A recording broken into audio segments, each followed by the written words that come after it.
This is The Top, where I interview entrepreneurs who are number one or number two in their industry in terms of revenue or customer base. You'll learn how much revenue they're making, what their marketing funnel looks like, and how many customers they have. I'm now at $20,000 per talk. 5 and 6 million. He is hell-bent on global domination. We just broke our 100,000 units sold mark. And I'm your host, Nathan Latka. Okay, Top Tribe, this week's winner is Charlie Daggs, okay? He was a middle manager at a manufacturing company. He wants to break free, and he won the $100 I give out every Monday. For your chance to win, simply subscribe to the podcast on iTunes right now, and then text the word Nathan to 33444 to prove that you did it. Folks, many of you reach out to me and you say, Nathan, so many guests on your show talk about the importance of batching. But whenever I try and batch, you tell me this. You go, Nathan, they don't book back-to-back times. Or they don't show up after they book. It's frustrating. The answer is, guys, you have to use smart tools. I use a tool called Acuity Scheduling at nathanlatka.com/schedule. I'll tell you specifically how I use it later on in the episode. Nathan Latka here. This is episode 603, and coming up tomorrow morning, we hear from the 43-year-old CEO and father of one, Andy Lerling. His company, which is an accelerator, is called Lumo. It invests $150,000 in companies like Vree to give you full body virtual reality experiences. It's really, really impressive. You want to tune in to hear how they give you that full body virtual reality experience. Good morning, everybody. Nathan Latka here. Our guest today is Enrico Casati. His company is called Velasca, which he is the co-founder and CEO. We're going to jump into it today, based in Milan, Italy. Enrico, are you ready to take us to the top? Absolutely. Hi, all. Very good. Hello. So first, tell us what Velasca does and how you generate revenue. Absolutely. Velasca is an online brand focused on handcrafted shoes. We're based in Italy. We produce our shoes in Italy. And basically, we are part of the new direct-to-consumer brands that cut down the intermediation of the supply chain and offer high-quality products at affordable prices through the web. And what did you, have you self-funded this or have you raised capital? We self-funded it at the beginning, and we've just recently had a VC investment, small one, but consider that Italy is a bit different from the US or other European countries. We had 750,000 euros in a VC round, which is considered like a Series A here, but it's probably like a seed investment in the US. Okay. But we are ready to scale with this new financing. So you raised 750,000 euros?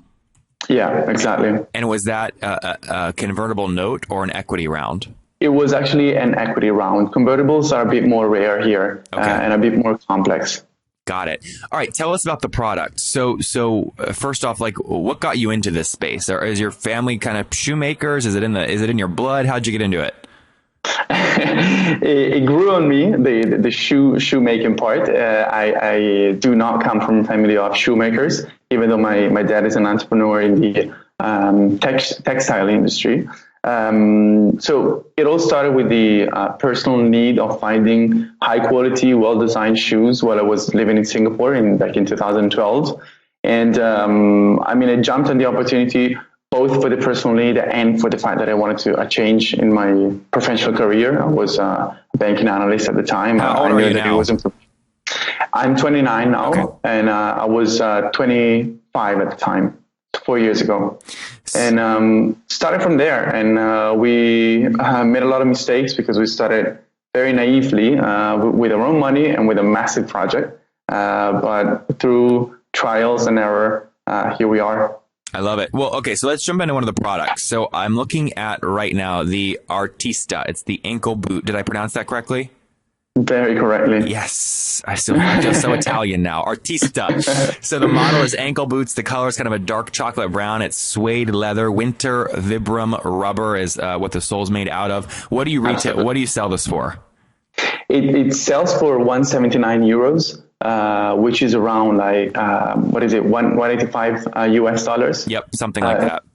It's a product that, comparable product would go for 350 or 400. We are basically what we're saying, like without mentioning brand names on the website, what we're saying is that if you used to buy an Allen Edmonds or Church, you're getting the same product, sometimes even a better quality product, because I know like we source the materials from the same suppliers, or even higher quality materials from other suppliers, and you're getting it at half the price. It's like Allen Edmonds, right?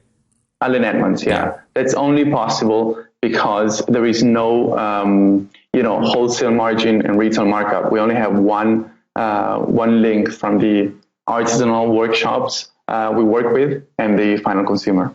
And so on this particular product, the Artista, it's $185 on the website. What does it cost you to make?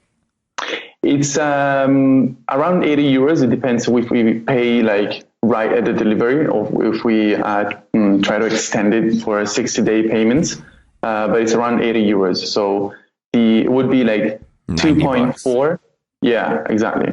2.4 is the markup, which is traditionally what retail shops apply to the price that brands sell the goods for. Mm-hmm. But brands also apply their own markup. So at the very least, usually you get a 2 times markup from the brand plus a 2.4, 2.5 from the retail. So we're basically skipping at least one passage. And that's just if you consider like the normal distribution. It can get longer than that. For example, like shoemaking companies selling to distributors in Japan and that sell through agents in Japan. So that's another passage, another step in the way, plus the retail markup. Interesting. So it's priced at $185 or 179 euros, costs you $90 or 80 euros. So you have about a 50% gross margin, right? Precisely. And then what else goes into the cost of selling this shoe? What does your net margin come out to? It really depends on the marketing budget that you want to spend, because right now we're in a high growth phase, and that's why we ask for VC investments. In a high growth phase, you can, typically we can spend 20-25% of the budget on marketing, just because we want to, grow 3, 4, 5 times year over year. Sorry, what was that multiple? How many times? 3, 4, or 5 times. Like, let's say you sold 100,000 euros last November. Uh-huh. You want to sell like at least 300,000 if you're in a high growth phase in a year from that. Got it. And that's why you invest so much in marketing. It is both like a direct, click and buy kind of advertising, but it's also, since we're building a brand, we're not an e-commerce platform. We're not selling products that people already search for. We're trying to make people want our products, fall in love with our products. So you're reinvesting everything that goes to the bottom line, plus the raised capital back into marketing. Absolutely. Got it. Yeah. What will you, in January 2017, what will you spend on marketing total? In January, we will be spending 20,000 in marketing, but it's going to be ramped up very, very fast to 50,000. We haven't done it yet because of we don't have enough inventory, but we're waiting for a big delivery of shoes, actually the coming month in February. Got it. And what do you, let's go back into some of the kind of the economics surrounding this thing. Well, first off, let's get more of the story here. So what year did you launch the business in? Well, let's get the romantic story first. So so the first idea came out in the summer of 2012, and I quit my job in November of that year, and we launched the first collection and the website in May 2013. So it took around 6 months, I would say, from the first full-time day working at Velasca to actually being able to sell my products. And it was mainly sourcing the products, so finding the right suppliers, which is not easy at all. And, getting the technology, the website, and getting my head around the strategy to successfully launch the business. And since then, I would say the first year has been a lot about testing and with really small budgets, because we financed it ourselves. And since September 2014, we've had more people. I guess you can call them business angels. What's your team size today? We're 10 people. Okay. Got it. 10 full-time people right now. And if you add up all of the, since 2013, so everything in your history, how many individual customers have bought a pair of your shoes? around 15,000, more or less. 15,000. 15, yeah. That's amazing. Yeah, I know. It still sounds amazing to me when I say it. And what is the average? So the one we are talking about obviously is this dark chocolate suede Artista boot, but on average, what's the checkout value or the cart value? In US dollars, it would be around 210. Okay. So it's a bit more than the one pair of shoes, 1.3, I would say. It also, that's actually one of our goals to increase that by adding some accessories and some complementary products. That's going to be like a strategy for the next 12 months. And what is your, on average, the 15,000 customers that have checked out with you in your lifetime, how many checkouts have they had on average? Like, do they come back once, twice, 3 times, 4 times? Oh, we have a very good repurchase rate. Within the first 6 months, that's the one of the best statistics that we have. 1/3 of customers buy again. So it's very much, it's a business that to make money very much relies on the quality of products, because you want those customers to come back. It's not a one-time transaction, especially because you spend so much money and so much effort into, getting the customers to trust you and to trust buying a pair of shoes that is basically, let's say, unknown because we just started, and buying it online, that you want to maintain that relationship and really try to sell, other styles in the shoe area or other products like in the accessories market. We're working on belts, we're working on bags, anything leather related. We're going to be offering out very soon. If you want to dig deeper into the marketing strategy, you're not making money on the first sale. We calculated we spent around 50 euros per customer acquisition. The cost of acquiring a customer. Yep. But the lifetime value of that customer, as you see, normally on average, 1 out of 3 people already buys again after 6 months. Within the first 6 months, the lifetime value is really worth the cost that you spend. And that's why we got the investment from VCs, as well as we need the investment from VCs. Well, you're also very articulate. Like, your numbers. There's a lot of people I talk to in the consumer, like they sell things to consumers, they just don't know their numbers. So the fact that that 1/3 of customers buy again in 6 months and your CAC is $50 is valuable. Yeah, they drill me. So if I didn't know these numbers, I wouldn't have signed the investment contract. How many? So you've had 15,000 individual customers. How many shoes have you sold since your start date? It's around 20,000, more or less. 20,000. Got it. Yeah, just below that. What's your best seller? It's the Black Oxford. As much as we try to offer different styles, the Black Oxford wins. Is this like the Brumista? It's no. It's called the Giacalustra, which is like the classic plain toe Oxford shoe that you can use it at a wedding as well as in the office. And I think versatility is what makes this shoe so appealing to customers. What was it called again? What was the name? Giacalustra. It's one of the first ones on the Oxford's category page. Yep, I see it. Yep, 179 euros. So about the same economics, 50% gross margin. Precisely, yeah. Yeah, it is very versatile. I mean, this shoe, I could see it being very versatile. How many units of just this pair have you sold? I'm sorry, I couldn't hear you. How many units of just this pair have you sold? You catch me off guard. That's okay. Know this number. Over 1,000, you think? Absolutely, yeah. Out of 20,000 for sure. Interesting. All right, and then let me just kind of get like total numbers. So in 2013, do you remember what your first year revenue was? Absolutely. We made 60,000 euros the first year, 200,000 the second year, and $1 million our third year. And we're actually due to fiscal reasons, like we used to close our fiscal year at the end of March, but this year we changed it, so we closed it at the end of December. But if we consider, the first 9 months, which we closed down, we would have made 1.6. Okay. So 1 million last year, 1.6 this year, and that's without any additional investments. So that was before we got the investment. When you say 60K made in year one, is that top line revenue or net profit? No. Top line revenue, okay. Net of any taxes. So without the value added tax. Got it. Okay, just to repeat that then, so the audience is with us. So 60,000 in year one, United States dollars, about 200,000 or euros. It was euros, sorry. Okay, euros. So 60,000 euros, so call it 65,000 United States dollars in year one top line. That would have been 2013. 2014 was about 200,000 top line. 2015 was about 1 million. 2016 was about 1.6 million, although your fiscal calendar is a little off of the timeline based calendar, but about 1.6. Exactly. Very cool. And our goal is to reach 4 within 18 months.